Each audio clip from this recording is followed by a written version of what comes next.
गंबट में 15 जे पुलिस एहलकार दरवेश सिफ़त नौजवान वसीम जुनेजो के खंबे ऑफिस अंदर मथस तशद्दुद ऐं तज़लील करण बाद खेसि छॾे ॾिनो ऐं पुलिस एहलकार ॿीहर साॻिए मस्ताने सिफ़त नौजवान के भिटाई चौक ते प्रेस क्लब गंबट जे साम्हूं रोड ते शहरनि ऐं वापारियुनि जे रूबरू कुटको ॾिनो ऐं खेसि गार गंद कई।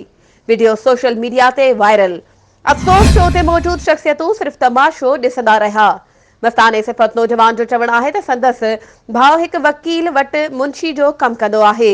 इन खां ख़र्ची वठण पए वयसि त पुलिस ज़ोरी खंबे वई ऐं तशद्दुद कयो।